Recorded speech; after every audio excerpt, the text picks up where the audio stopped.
Welcome, guys, to ILW Pod. I'm your host, Justin Wright. Today, we are on here with another member of the WWA4, Dallas Kage. How are you doing today, man? I'm doing good. How are you doing? I'm doing great. Excited to be here. As I told you off air, I'm always excited whenever I get one of you guys from the A4. Always an honor. And like I told you, Fox produces good talent down there. So it's nice to hear from you guys. Um, I always just start the podcast off real nice and easy, and get all the social media and all the plugs out of the way. So you got any like social media handles or upcoming events you want to give a shout out to? Of course, my social media handles are, I try to keep it the same at the Dallas Cage on any platform, whether that's X/Twitter or Instagram. And I actually do have a booking coming up for DWA November 30th. Should be in Griffin, Georgia. And yeah, I think it's pretty good. Nice, nice. Um, so I'll start off also with another easy question. As a wrestling fan, we always have a story of how we fell in love with wrestling or when we started watching it. What was your first memory of, professional wrestling? Uh, I mean, my first memory is kind of like, even though I wasn't born when this game came out, I was like, I may have been born. I don't really remember, but the original Xbox, I got into it from gaming. So the original Xbox, I was playing WWF Raw, the original, and I used to love that game. I used to love using Jeff Hardy, Al Snow. That was the first game I seen R-Truth in, and I'm like, this guy's still in the WWE. It's crazy. And yeah, after that, I just loved playing all the games. My cousins, they used to watch it and used to, wrestle with me all the time, and I just fell in love with it. Okay. So like do you remember your like first live experience or anything like that? Uh, in terms of watching, yeah, I was probably around like, I would say I was in elementary school. It's probably around like early 2010s, and yeah, we used to have this little fun spot called Johnny G's. And first time my cousin's auntie actually took me, and we went to go see Rampage Pro Wrestling.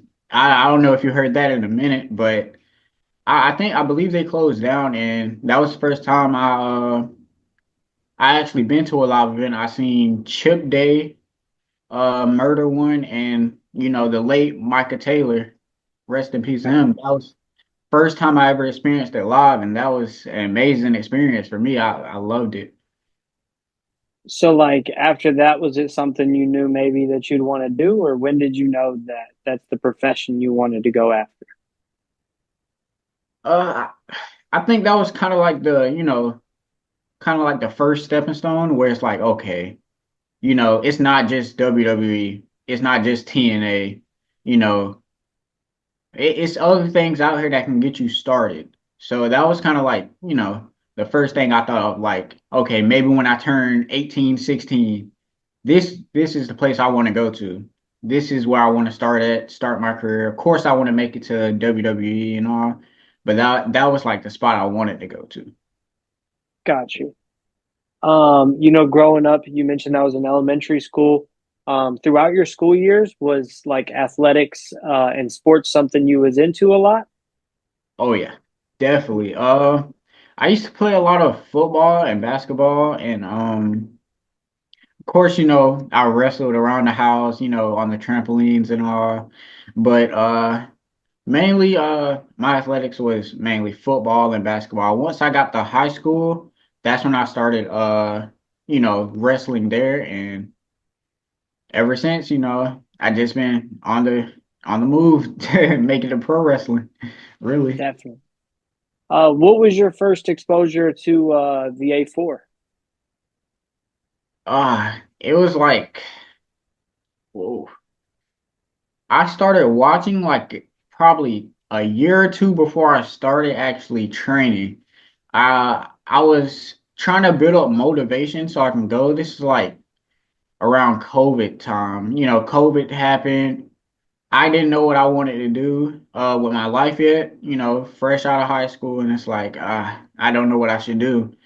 Um yeah, I just started looking up wrestling spots and I'm like, there has to be one close to me because Rampage, as I said, Rampage Pro Wrestling was something I wanted to do and they were good. They were long gone by the time I was, out of high school. So I just started looking up places. I seen a couple, but I felt like the how would I put it?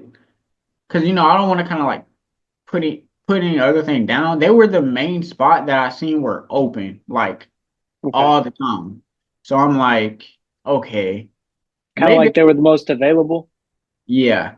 And it was like, maybe I should just take that drive, go take that drive to Atlanta, see what's going on there. And yeah, they were surprisingly they were there and open and open arms. They accepted me. So what was that first interaction like with Fox? Ah, it was it was pretty cool, I was trying not to be, a little starstruck a little because I'm like, it's Dante Fox, it's AR Fox. So it's like, I don't wanna seem like I'm a fan, a You don't big want to mark out. yeah. So yeah, I was trying to keep it cool. He's really like, really humble and it's like he'll keep it real with you. And I don't know, he just made it, more comfortable for me and he's like very accepting. So it was like, yeah, it just made it a little easier and he's just pretty chill. Definitely. It's the common like the common statement I get when it comes to Fox is he's very humble, very down to earth, very easy to deal with. I've been told like there's instances where even before you start training, he lets you get in the ring, make sure you want to do it type thing. Is that something you got to experience? Uh, actually, I kind of experienced it a little different. See, like before I've kind of started, I believe he was doing some AEW taping, so it kind of took me a while to like, actually catch him there. But yeah, I believe it was Jay Tyler. He was the one that kind of like wrote my name down and made sure, okay, when Fox gets back, once he sees you, you can do this. But he it was kind of natural for me when I like first started. It was just like a normal practice day. It wasn't oh, are you sure you want to do this? It was like I went in there with like a very a very determined mindset. So it was no quitting after that. Nice. Um, and is that something that made it, easier to just transition into training and to dive right in? Oh yeah, most def. Definitely was it definitely made it a lot easier, especially with the athletics that I did. It was it was a lot easier. And speaking on that, it was kind of hard because you kind of watch like Ricochet and like Will Ospreay doing this crazy, the The crazy thing. flipping, diving, Yeah, and it's like, acrobatics. I really want to do this, but I'm not athletic. I'm not as athletic as them, but I feel like, if you as long as you keep training, you'll get there. Is that the kind of style that you aim for? Is something similar to a Ricochet or Osprey? I like to dab into it a little. I don't want to like, steal the flow or anything. It's like, Yeah. kind of like maybe once every blue moon I'll do it, but I kind of try to model my game after like a Dolph Ziggler or AJ Styles. Okay. So, like you mentioned Ziggler and Styles, like who would you say are like your biggest inspirations as far as like character work and then as far as wrestling work? Oof, biggest inspiration. In terms of character work, I would definitely give it to The Miz. John Moxley and definitely Dolph Ziggler. Okay. And then what about like your in-ring style? In ring style, I mainly, try to keep it on the lines of like a AJ. When I'm in there, I want to make if it makes sense, try to be immersed into the match like Nick Nemeth, Dolph Ziggler. Try to get the crowd into it a little more, and yeah. Okay. So, or would you say like your style is more focused on making the moves matter than just making the moves? If that Definitely. makes sense, you know what I mean? Yeah. Okay. Because like I've had this conversation a couple of times with other guys, and like nowadays a lot of like wrestling gets lost in the craziest move you can do, Yeah. and not the reason behind the move. And I've heard from a lot of guys at the A4 that that's something y'all are taught to do is to make the move matter. Oh yeah. 100%. Fox likes he drills it in your mind like, you don't want to just go out there and just do a move and it has nothing to do with like the in-ring type of story. So yeah, it's definitely Okay, something that goes into our mind. nice. Something fun I also like to ask is like, Dallas Cage is he's a character, he's an extension of yourself. For those who haven't been, they haven't been exposed to you yet. How would you explain the Dallas Cage character to somebody like that? Uh, well, I'll say, yeah, I mean, I am the wild card, so I would say I'm very unpredictable. I you'll see a move and you wouldn't even think, oh, Dallas is gonna hit that. No, I'm gonna do it. And I feel like I also have like that passion, that heart inside of me to where it's like, it's just a fire that's lit inside of the ring and out. So I try to keep it to where, it's kind of like Mr. Unpredictable and, can light up at any moment. Okay. So would you say you're more like swing towards being a face or a heel? I'm not gonna lie, I would love to be a heel, but in terms of my looks, when anybody sees me, they instantly go, "Oh, this is a kid. This is babyface. I He's a I baby." was gonna say, and how you describe yourself, it's very baby face like a and you mentioned Ziggler. It's one of those that you kind of remind me of like a 2014 Ziggler, like Yeah, that probably his best era of work, Intercontinental Champion. Just right out of I think that was when he was teaming with like Cena and all those guys against the Authority. But that's kind of uh, what you remind me of. That fight, you just fighting spirit, just scratching your way to the top.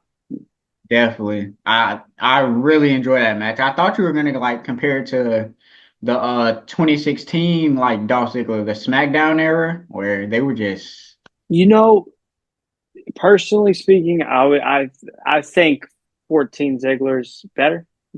ah yeah. I don't know. 2016, I think 2014 he still had the love for what he was doing, and by Yeah, 2016 I think you could see it dissipating. yeah, definitely, definitely.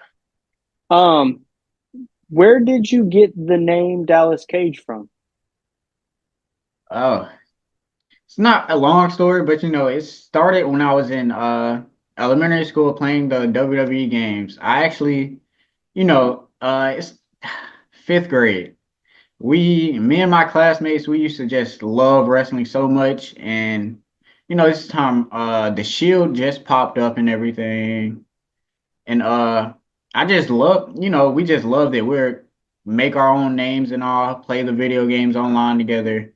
And I actually came up with Kennedy Cage at first. I got it from Mr. Kennedy, but I'm like, if I want to make a name for myself, this may be too long of a name.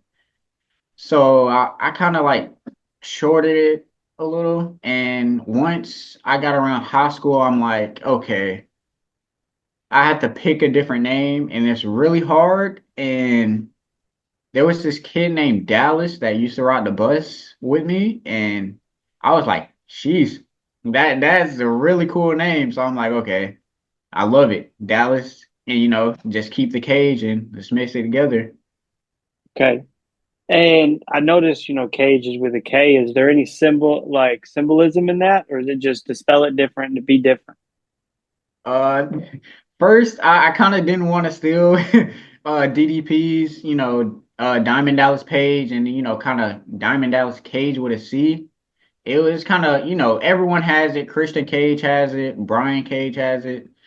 And it's actually the first letter of my first name, so I'm like, okay, it kind of makes Okay. sense. Yeah, yeah, definitely. Earlier we was talking about Fox a little bit. Sorry, I'm bouncing all over the place, No, you're good. but we was talking about Fox earlier, and you mentioned Dante Fox, AR Fox, obviously has many names. And it seems like he was acclimated with his stuff pre, going to the A4. What was your first experience to Fox, and was that one of the reasons you decided to go to his school? Uh, Definitely that was one of the reasons I decided, to go to the school.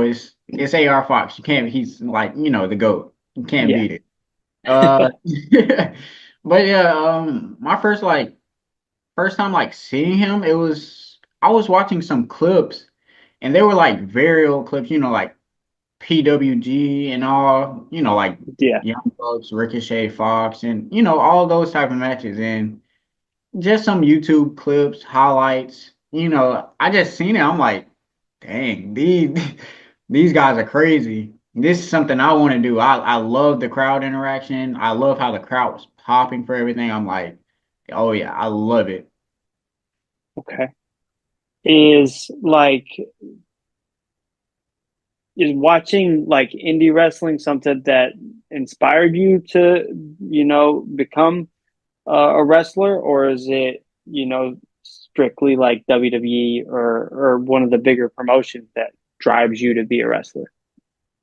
Uh, it was, WWE definitely plays a main part in that because, growing up, I'm pretty sure everyone, definitely wanted to do it.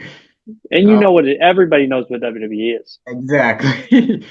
So it's like, yeah, definitely WWE played a main part. Going to go see Rampage Pro live played a great part. I used to love Chip Day and Micah Taylor, watching them go at it and with Murder One and all.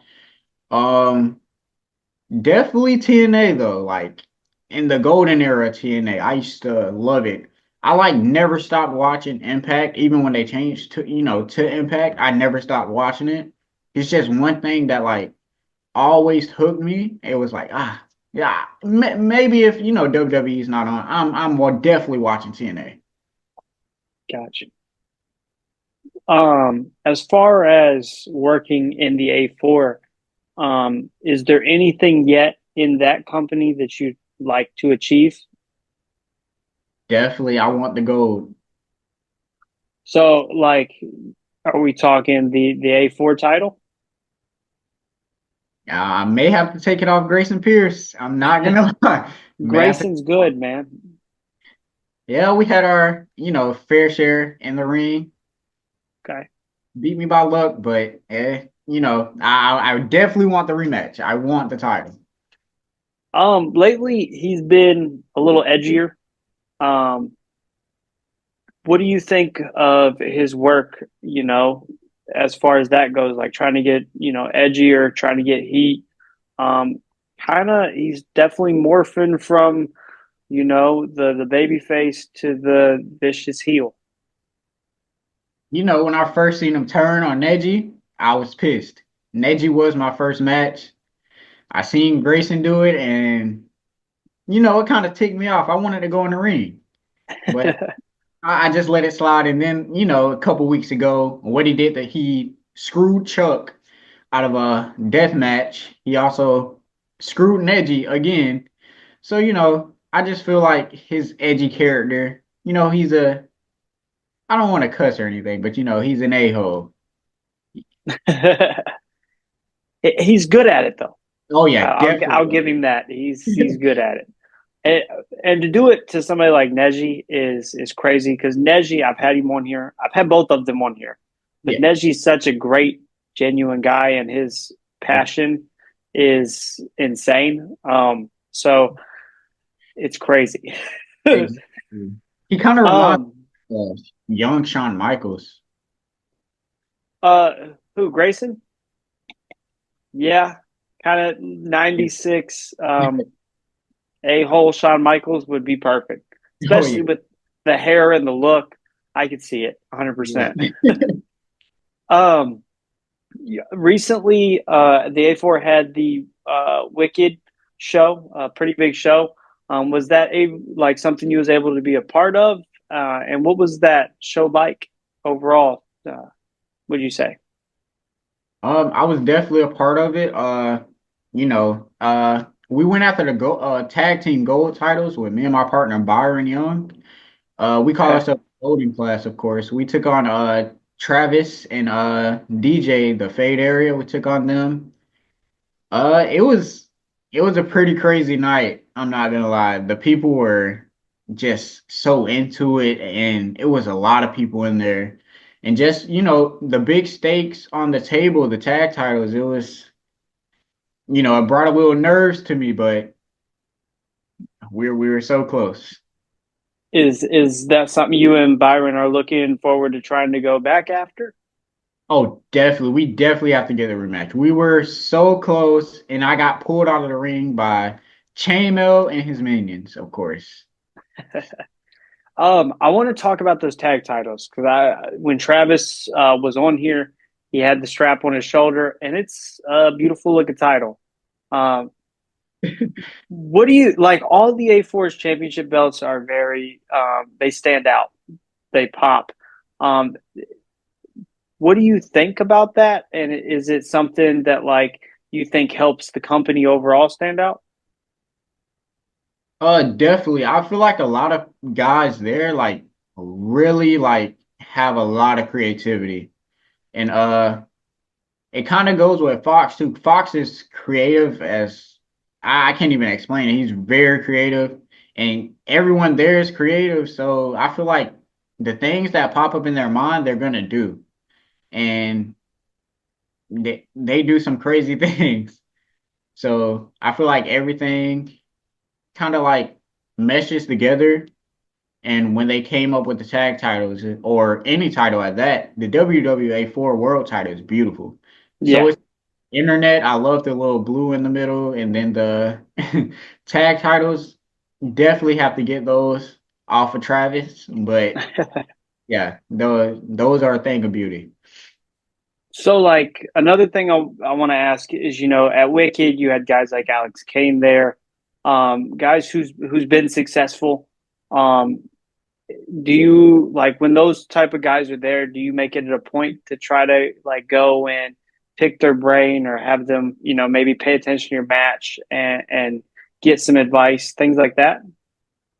Definitely you want to try to get advice from them and just watch their match and learn from what they do. Because you don't want to go up to anybody and just be like, hey, could you, pinpoint this, pinpoint that? They're going to get annoyed. Yeah. And kind of just want to like watch their match, let them come to you and tell you how you did in your match. And yeah, just keep your eyes open. You don't want to sleep during the match. You really have to like look at all the small details, like with Alex Kane, he, comes up to me, he tells me, little, he tries to help me with my character and, just try to keep me, afloat so I don't fall down into oh, you're just a wrestler. You have no character. You kind of like you want to have both. You want to be a good wrestler and have a good character. So you can be, you know, anywhere and your character will pop the crowd or in the match, it will make more sense. Okay. Speaking of Alex, technically alumni. There's other alumni like Austin Theory, Deion Slater. guys that's been on TV, been champions. Is that something that you like find as a challenge because it's like, hey, I want to live up to these people or do better? Like, is that something that ever plays a part in your mind? Definitely. It's definitely something I want to do. I wouldn't say I'm really like chasing the alumni. I want to be on their level. Okay, I mainly want to be on the level of Fox because I believe like Fox is really goated. So I'm kind of chasing him rather than the others, but they're really good, and I want to be on their level so I can reach Fox's level. okay. Is there anything like that's been said or you've noticed that maybe can help you get there? Uh, I mean, I believe you just have to keep training and honestly get your reps in, take as much advice as you can. And again, like we were just talking about, watch these guys' matches. Watch how good they are and watch every little small detail that they do. I feel like as long as you put that also in your game, you will be a little better. Definitely, definitely. Um, have you been able to like go to any other locker rooms and work with any other promotions, whether it's in the Georgia area or outside the Georgia area? Um, I just recently got back from a hot sauce event for Action in Nashville, which is actually pretty cool. We did like I believe I had like 6 matches. It was crazy. I loved it. Action is also in Georgia, correct? Yes, sir. Okay. I've heard of other guys going there is and like I know Grayson's told me he's been there a lot. Travis has been there. Alex Kane goes there all the time. Is that somewhere like that you'd also like to climb the ranks and maybe hopes to get noticed on this indie scene? Oh yeah, definitely. It's going there. I actually watched a lot of the Action guys that are on the show regularly, and boy, were those those matches were crazy. They were top tier. Guys like Bobby, just watching him also being from the A4 was just an amazing experience watching him win the title from Manders. Just learning everything from them and also learning from Matt Griffin is also a great thing. He also, kind of helps. He's like he doesn't want to leave you in the dust. He kind of wants to see you improve as a wrestler. He doesn't just leave anybody hanging. He's a guy that actually tries to help. Nice. Recently, WWE recently made the WWID, the independent development. I've noticed a lot of independent talent have been getting excited for that. I believe there was a guy in Georgia that was announced as part of that. And there's guys everywhere that are being announced for that program. Is that something that, like, as an independent guy, that it excites you, gets you motivated, or is it something that you want to stay away from? Because I've heard it both ways. Oh, I'm kind of curious on the stay away from it now. I kind of want to hear about that, but uh Well, um, I'm not going to mention any names, oh, but like, and it's definitely been an off-air conversation. It's one of those um, WWE in the past, as like for instance, you had WWE UK.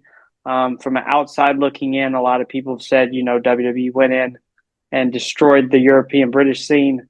uh Same thing with like if you look back to like the 80s, 70s, 80s, early 90s, like WWF did it with the territories. And a lot of people are saying it could be a similar idea. So okay. I think that's where they're going from it. And some of these guys work in um, other I don't want other major companies like MLW or NWA or TNA. So like they work in these companies that technically could be territories that Okay. the WWID could take away from. That makes sense. Okay, definitely on that standpoint, it kind of like I've been seeing it on Twitter, kind of like what you were saying. I kind of thought it was something different, but what you were saying, I've seen it on Twitter a lot, and it's like, it is kind of iffy because I don't want them to ruin the indie scene, if that makes sense. No shots at Yeah, them. I really don't want them to ruin the indie scene. But I feel like it's a great thing for a lot of, indie people that really want to get their name out there that, haven't really been able to like get that moment or get that shine. Uh, I would definitely love to be a part of it. I really want to deeply know how it like truly works because definitely. I'm very iffy on it. I seen Like it skeptical on it. definitely. Yes. Okay. Well, I have read, I know it's online, and you can never be sure who your sources are because even the most reliable aren't always the most reliable. But Yeah. I've read like that you obviously you can still take all your bookings. I've even read that like if you're doing extra work for an MLW or an AEW, like they're not going to take the their. It's not a contract. I don't think it's more like a potential. Hey, we're looking at you type thing. Oh, okay. Which I don't know if that's true or not. It sounds iffy. Yeah. Um, and I mean, if you look at it from the outside, it doesn't ever say anybody signed. It says they're prospects. So that just means like you have potential, I guess. Yeah. So it just makes it interesting because if they're not taking away those bookings or making it to where you can't take those bookings, um, it just leaves like it leaves it open. So it's really interesting. Yeah, definitely. You saying it like that definitely kind of, lights it up like, okay. It may be okay, but it gives some light to the indie guys. Gets more eyes on them, I guess. Yeah, definitely. And like looking at the guys that have been announced, like I've seen some of them do extra work, but you don't remember who they are. Like there was Cappuccino Jones, who like after going and watching his stuff, he's incredible. But like I seen him on Dark, I think a couple of times, and I didn't think anything of it. Or Jack, it's either Jake or Jack Cartwheel. I can't ever remember, but like he's insane. Oh yeah.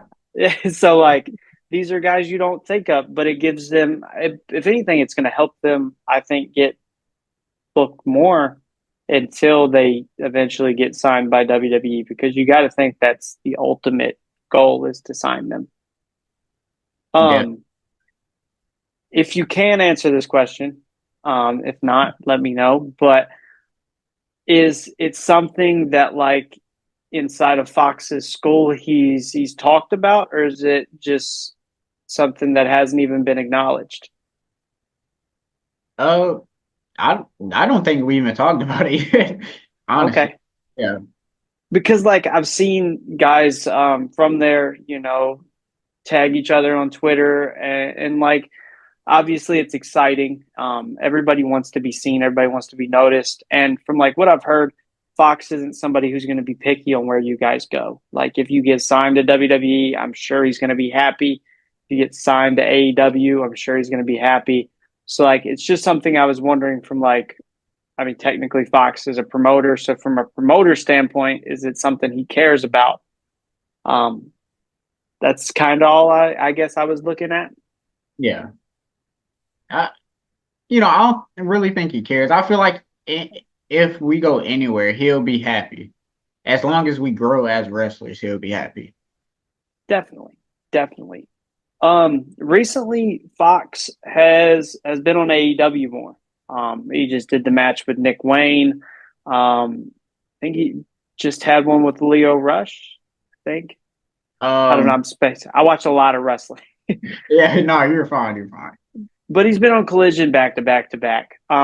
Is that something that like brings more eyes to the A4, and is it something that excites you guys when you like working for him?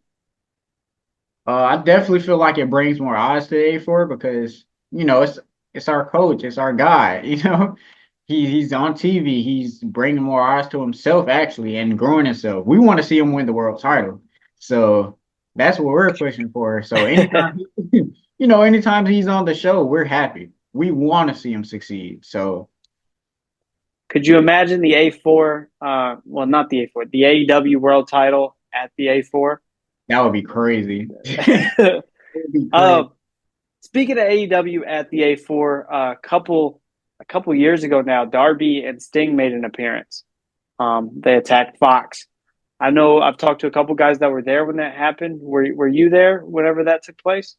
No, I wasn't there. I was actually watching, but I wasn't there. I was so mad. I'm like, oh, I should have started.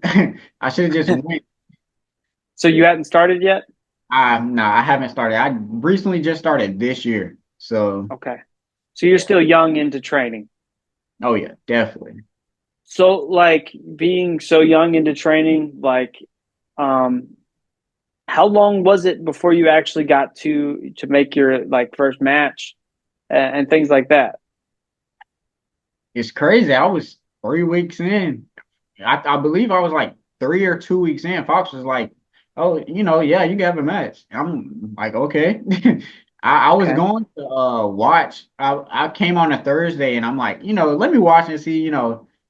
I told this story before, but go see how these guys do and how everything works. I go there, want to have a good time. Fox. I just walk up to Fox. He's like, you want to have a match? And I'm like, seriously? He's like, yeah, you and Neji. Once Neji gets here, you can have a match. And I'm like, say less. I'm ready. Were you nervous going into it? Definitely nervous. I had I had to pick the theme music. I had to make sure my name was okay. And, definitely Neji definitely helped me calm down and made me more comfortable in that match and made it way easier than I was thinking it was going to be for me. So it definitely helped out. Was it something like going in? It sounds silly, but a move set's always important. You gotta know what you're gonna do in the ring. Is that something like in 3 weeks you were able to put together, or was it like kind of I don't want to say basic match, but for a lack of better terms, was it a like your basic starter matchup? Uh, if I remember the first match, I don't believe it was like a starter matchup. I didn't really have a determined move set yet, but I was definitely getting into moving.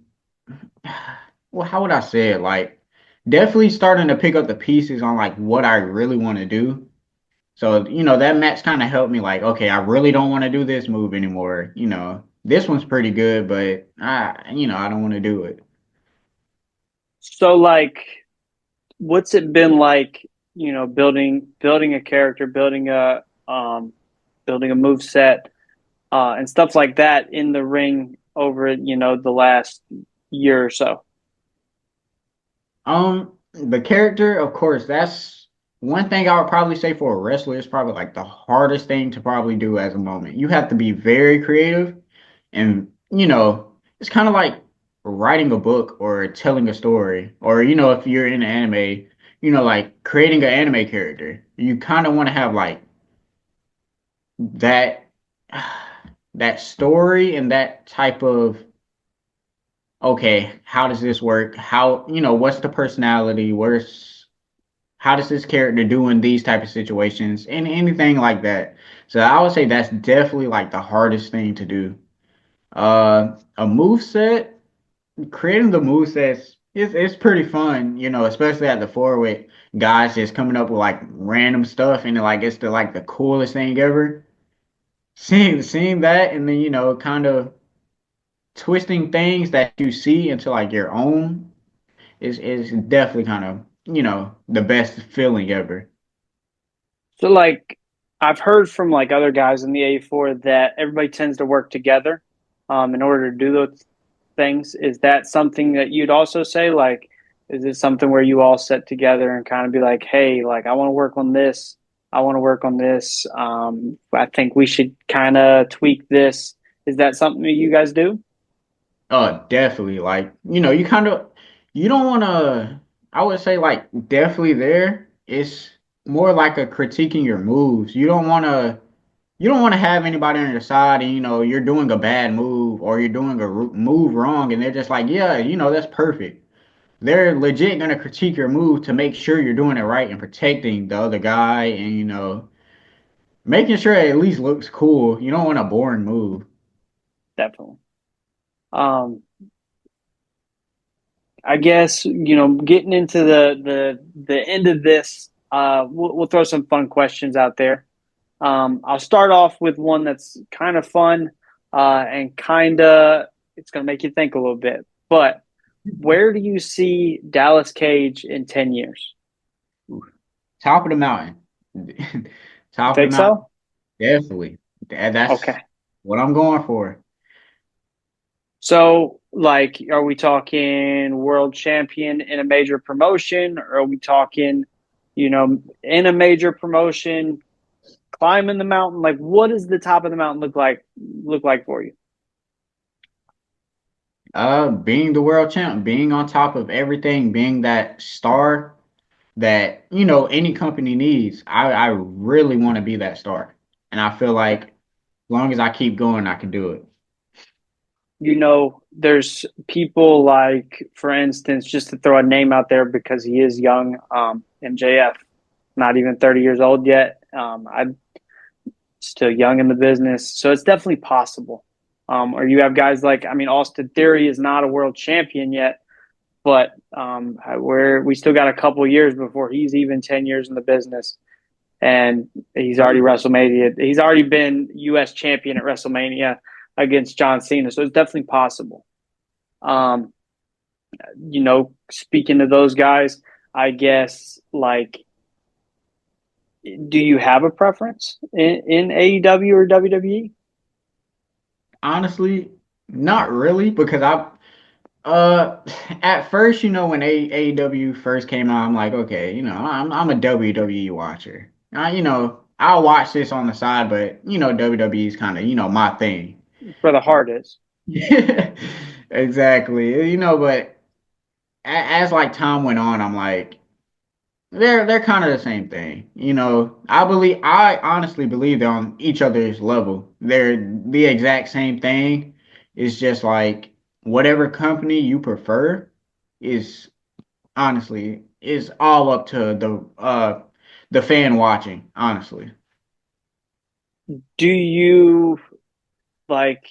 There's always been since the start of AEW, them versus us mentality from the fans. Do you think that that's something that makes sense, or do you think as wrestling fans we should be able to appreciate wrestling? Definitely appreciate wrestling. I kind of, you go on Twitter, X, and you see all of this, BS. Oh, this company is better. This company, it used to happen back in the day, so it's gonna happen. But honestly, it's just enjoy it. Like it's the same thing. You're watching wrestling to be entertained. So whatever entertains you, watch it. If Wow, AEW entertains you more than WWE, watch watch that. it. Exactly. It's like, That's why be uh, pissed off about one or the other when, I mean, like you said, um, to the basic form, they're the same thing. I mean, both are a bunch of dudes running around chasing a belt that doesn't even actually hold their pants up. um, so one thing I always ask, at the end, just for fun, because there's no right answer and everybody has a different answer, yeah. is Mount Rushmore. There's got to be four top guys. Um, Ah, who would you consider your four top guys, and why? I think the why is always the most important part. definitely. Uh, First, number one, that will always go to AJ Styles. Okay, Forever go to AJ Styles, and for why? I mean, you know, he's just really good at what he does. He's a great baby face. He showed that in TNA. He's a great heel. He definitely showed that in the SmackDown era when he was in WWE. His moveset and his athleticism is really great. It could, you can like he can move anybody. He can make you excited. And I honestly just feel like he has it. So Yeah. he's definitely number one on that mountain. Um, Number two, kind of hard. Oh, I'll give it to for me. I'll definitely give it to Dolph. I Okay. feel like definitely feel like Nick deserves it. Really good at what he does. Any match, you know, you can see the storytelling in his match, and you can see that he's fighting to win. He's giving it everything he has in that match. And I honestly love his moveset. Really cool. I love his gear. Brings me, he gets me excited whenever he comes out with his entrance and everything. I feel like he's just him. So I'll Could give you him, say he's the most underrated? yeah, yeah. For definitely his time, he's definitely like one of the most underrated ones. Got you. Got you. Number three, uh, I would definitely give that to Fox. I'm not gonna lie, he rose up there like instantly for me. Uh, Okay. just like learning everything from him and seeing how great he actually is was mind blowing to me. And it opened a lot of, doors for me. And it's like, ah, this guy is probably the most amazing wrestler I've ever seen. Anything he does it with ease, you know. And honestly, I feel like, I don't know. I feel like he's very underrated. He's probably like Dolph Ziggler underrated. Anytime he goes to any show, he's, even on AEW, you can hear the crowd chanting his name anytime. He has the crowd behind him. And honestly, I just feel like he just needs that, that push, that world title, type of push. I mean, at this point for Fox, I think any title. Like, I think it's a shame he's been in AEW, I think going on 2 years now, Oh, and he hasn't even been given the chance to have any belt or fight for any belt, whether it be in even Ring of Honor or AEW. Like, the man should at least be holding the TNT title. Like, who yeah. the fuck? Who's Jack Perry? Like, Yeah, definitely. without throwing shade, who's Jack Yeah, Perry? Like, definitely. who's I number definitely four, feel like man? it's kind of, I kind of like Jack Perry's new character though. Like, You know, I have another section of my podcast that I do with my dad, and that's something me and him got in a argument about because he doesn't understand. I don't want to say he doesn't understand the Jack Perry thing, but um, I think that this is the first time we've seen Jack Perry actually have a character. Like yeah. Jungle Boy was cool, and it was kind of like that babyface kid that you just want to see win, but the scapegoat character um, is something edgy. It's something different, and I think if you was to tweak a few things, he could be the hottest heel in wrestling. Easy. Just, Oh I yeah. mean, he pretty without Jack Perry fighting CM Punk would still be in AEW. So you got to think to a lot of fans, especially AEW fans, Jack Perry's the reason that Punk left. And that's instant heat, Yeah. like because the world loves CM Punk, Oh yeah. except if you're in the elite. So, Definitely. I'm not gonna lie. His Jungle Boy character, I wasn't really like a fan of it, but I got his character for that. I wasn't really a fan of it, but that scapegoat character, I'm not gonna say I really love it, but I think it's a really good character for him. at first, I think like when he first came back and they attacked Tony Khan, I think that's when it was the best. And then Yeah. now it's watered down. But at first, it was great. I think after All In, after Wembley and the kind of squash match he did with Darby, it's been Yeah, downhill since then. definitely. And of course, that's probably just things AEW have to work on, like building that next top guy. It's honestly. growing pains. That's Yeah. what I've always thought of it as. You know, they're still young. I mean, they've only 5 years isn't a long time, especially when you compare it to WWE, who's been on top for forever. I mean, anybody that watches wrestling knows that WWE, WWF, WWF has been on top for over 50 years. So like Yeah. competing, they're It's like no chance. competing is there's no chance, especially WWE's got the machine behind them. AEW's the little engine that could. But yeah. Number four, honestly. Oh, freak. It's either the Miz or Jeff Hardy. Okay. Yeah, I kind of want to keep it tied right there. I don't want to choose one because I really love both guys, but as Miz and Jeff Hardy, they're gonna have to take the top for that one, like half and half. Okay. What about the Miz? Because you mentioned the Miz a lot, and I've never had the Miz talked about in such a positive light. Granted, I think personally, Miz is he's great. He's had, I mean, you can't argue he's had the spot for over 10, 15 years now. Obviously, made a lot of money. Obviously, he's got to be good. He's the only two-time triple or Grand Slam champion. So he's good at what he does. What about him, makes you want to put him in the top four? I feel like in terms of the 2010s, I feel like he was one of the greatest heels in WWE. And during the 2010s, like as a kid, I hated this guy. Like, why is he beating up John Cena? Why is he, doing this? This guy's he's a cuck. What are you doing? But nah,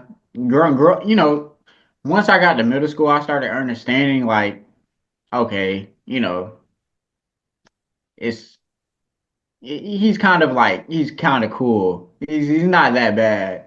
So I just started liking him a little more. I actually started liking Hills a lot more once I got to middle school. So it was like, yeah, this guy, he's one of my top. He could piss a crowd off. He could do this. Very great on the mic. So, and you don't technically, he doesn't have to be the greatest in the ring, but as long as No. he can wrestle and tell a story, I feel like you know, he's really good at it. Well, and to the Miz's credit, I mean, for a long time, he did this for years with no injury. I know, like a couple years ago, he hurt his knee for the first time, but that being your own, like in 20 years of being in the business, hurting your knee one time is crazy. It's unheard of. Most guys are injured every so many years, if Yeah, not more than that. And like for the Miz to do it, I mean, realistically, at his level for such a long time and not get hurt is a credit to him. definitely. Um, Then he I came know. reboards. Like, Well, he surprised you. It's kind of like Cena in 2015 was just popping out random moves. Miz can do that. When Miz wants to go out there and do a springboard or, some crazy sunset flip or things like he can pull it out and you're like, "Oh shoot. Like why hadn't he been doing that every night?" Like because he's smart. um I don't know. Personally, me for like the Miz, it was one of those like after that promo he did on Daniel Bryan on yeah, that like smack talk episode or whatever it was, talking smack like back in the day where he's like, why don't you just go back to the indies with all your friends? And like that's when I was like, okay, the Miz, he's got balls. Like yeah. everybody's been looking like down on him, but he can like I think maybe we all just got used to the Miz cutting the same old WWE promo, and then they gave him a microphone and said, "Go say what you want to Daniel Bryan." And Bryan got under his skin, and sure enough, Miz let him have it. He was like, "Take your ass and go home." Oh yeah, definitely one of the best promos, out there. One of the best. I'd argue one of the best, at least in the modern era. Like, just I mean, he's not wrong. If you want to go wrestle so bad, leave. Yeah. And Take me. Brian, he shut Brian up. Like Brian shut up, walked away. Like that doesn't happen a lot. A lot of times somebody has a rebuttal, and Brian literally got pissed off, and walked away. Yeah, that was actually really good. And then, that kind of like sparked, WWE like, hey, Brian, you want to come back and have this match? And maybe, you know, I thought that was really cool. And I kind of loved Daniel Bryan back then too. So it was definitely good to see like my favorite heel going against, one of the biggest baby faces during that, Yeah, time. It definitely was one of the greatest times for me. I got you with the fun question. Um, there's two eras I like to say of Daniel Bryan or Bryan Danielson. Well, three. I'll go three. There's his indie days, the WWE days, and the AEW days. Um, what do you think is his best work? WWE days. Come on. Nothing's beating the WrestleMania 30 build. Nothing's beating that. The Okay, yes chants were crazy. The fans coming in the ring, taking over WWE was the craziest thing ever. I feel like the authority played a big part in that also. because we hated him so much. Yeah. Everybody was like, "I so tired of hearing Triple H and Stephanie run their mouth." Um, Orton is always such a great heel. You could make him a heel against anybody, and it's going to work. Um, and whether it was WWE's knowing or their lack of paying attention, I think that the blatant like misbooking of Brian up until Mania just made it perfect. Definitely. Definitely. Uh, Go Oh, ahead. Sorry, no, that's fine. Go ahead. Go ahead. I was gonna say like a lot of people are gonna say AEW, and I think it's because of recency and like match quality is good. But as a wrestling fan, I think the story of Daniel Bryan overcoming all the odds and at the biggest show possible, winning, the WWE World Heavyweight Championship, it's one of those stories that's almost unmatched. Like the build up to him winning the AEW title was not the same. Yeah. Yeah. Um, and I don't know, maybe it's just me, but I think like in instance AEW, I think they played too much on the neck. Like, hey, any match could be the end because he could get dropped on his neck and it'd be over. Like Daniel Yeah. Bryan winning the WWE title was just about Daniel Bryan winning the WWE title, which I always thought was badass. Yeah. And that's definitely badass. And with the AEW, I kind of feel like he's better off like alone rather than being in a group anyways. I honestly, and that's just how I personally feel. It's just some guys I feel like are better off without a group. Like the Miz, he's better off without a group. I'm glad he turned on R-Truth. Sorry, R-Truth, but I'm glad he turned on him. But yeah, definitely WrestleMania 30, crazy time for Daniel Bryan. So like with you saying like Brian being better off without a group, do you think his work in AEW like pre Blackpool Combat Club with like Omega, Hangman Page, guys like that, do you think that was probably his best work in AEW, or do you think it was after the BCC? Ah, he did have some great matches like while he was in it, but Ah, that's actually a good question. I feel like he had great matches in it. I just feel like the storytelling with the groups just kind of like was kind of off for me. Do you think Like he gets lost in the shuffle? definitely, I feel like a lot of people actually get lost in a group shuffle. So like John Moxley, he could when he first came to AEW, that was the craziest time. Everyone popped, and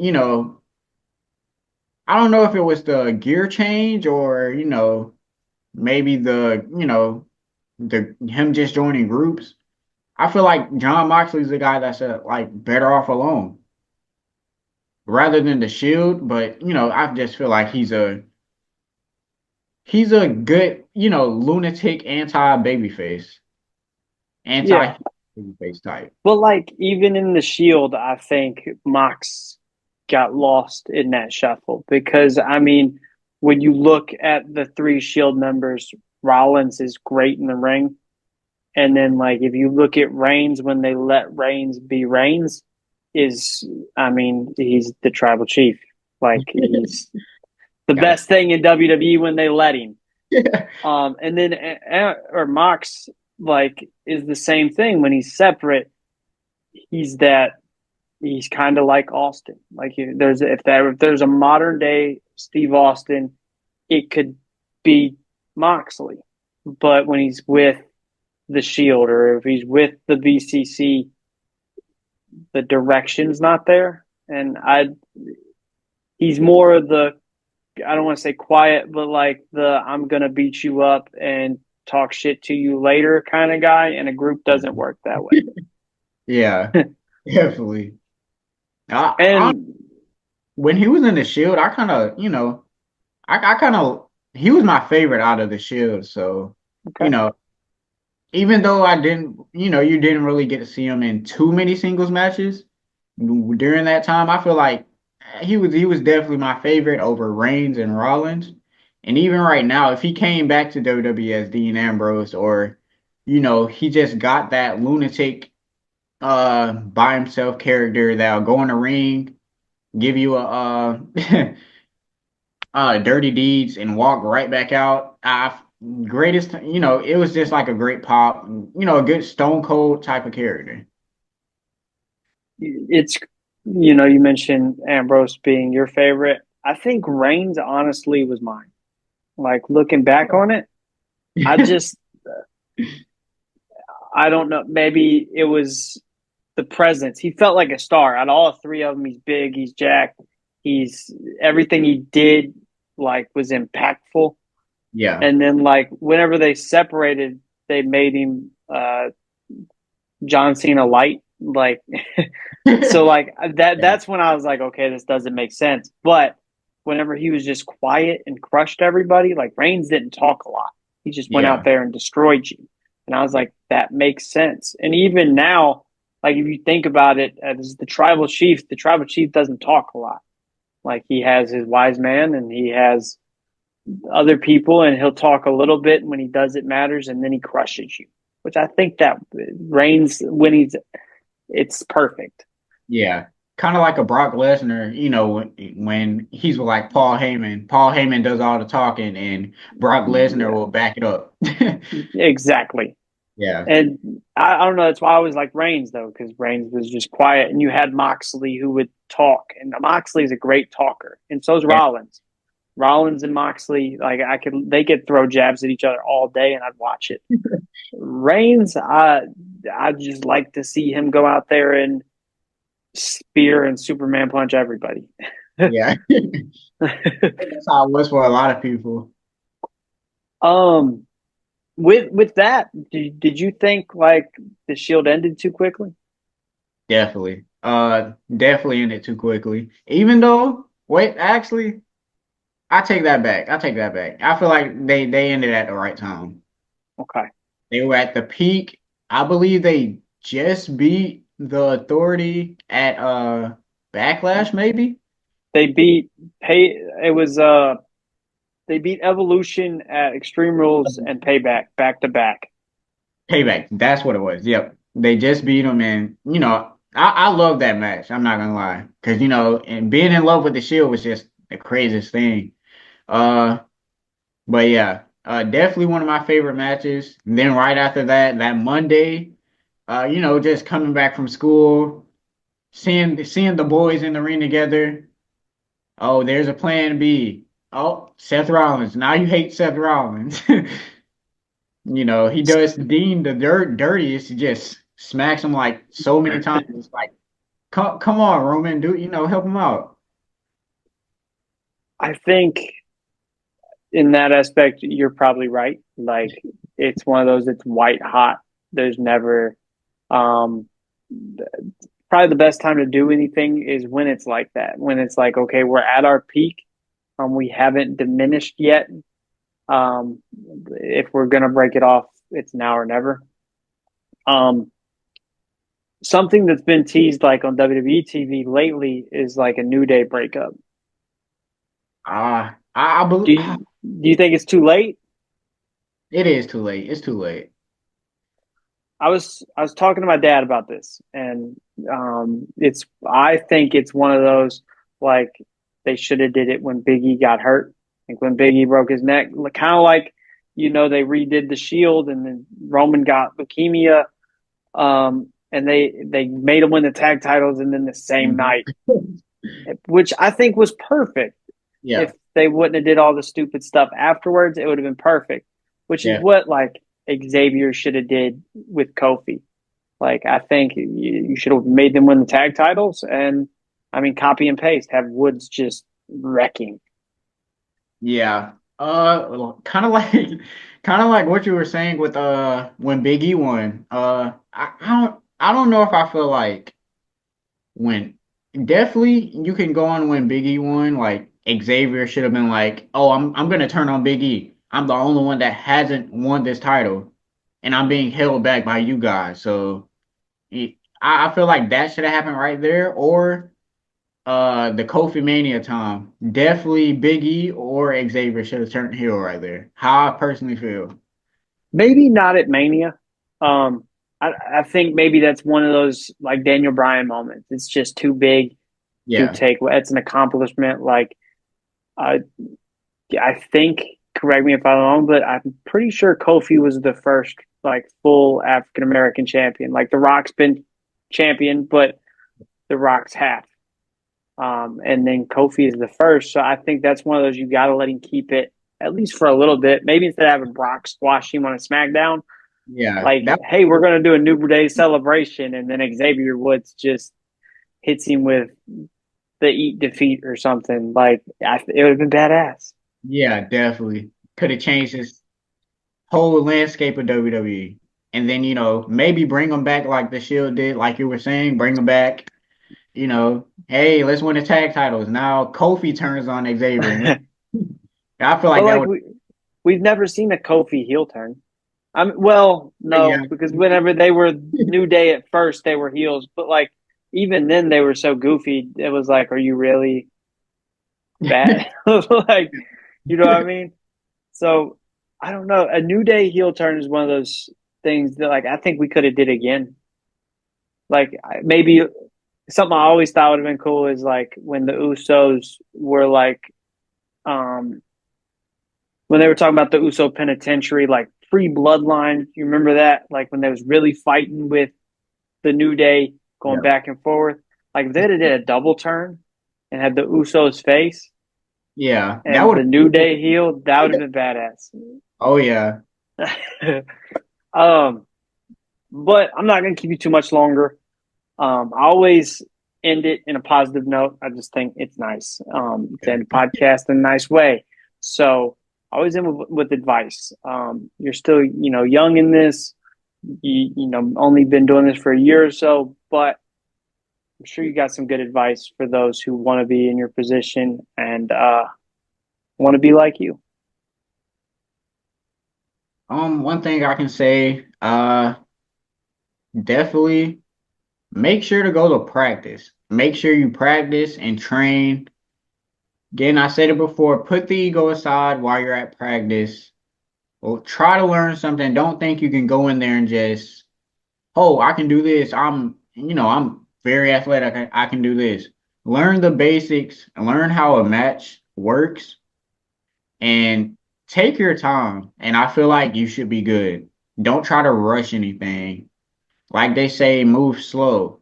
While you're training, try to learn as much as you can and remember, and definitely write and jot things down so you won't forget. Maybe taking some video clips, but definitely do that. Keep composure. Make sure to always always make sure to keep your mental health good. As long as your mental health is good, you'll be good. So I just feel like that's like the best advice to give for me personally right now. Okay. Keep a clear head and pay attention, take notes. Definitely. I like it. Thank you, man. I appreciate it. I had a great time. Oh yeah. Whether Thank it's you. talking about your career or diving into fantasy stuff, it's always fun. Thank you. Oh yeah. Thank you. And I always keep it open. Doors always open. Maybe we can do a part two. Uh, Yeah. talk more about your career. maybe after that WWE contract, the AEW contract. Maybe we can get you on here for part two, or after the A4 title, once that's around your waist, get you on here to talk about that. How's that sound, man? Oh yeah, definitely. I would love to. I actually, I thought of that. I'm a type of person that loves kind of giving back. So like, if anybody like helped me throughout, with the beginning of my journey, I'll always want to come back to them. Like, so with anything, I would definitely love to come back here. Sounds good, man. I appreciate it. And with that said, I'll leave it on. See you next time. See you next time, man. Sounds good.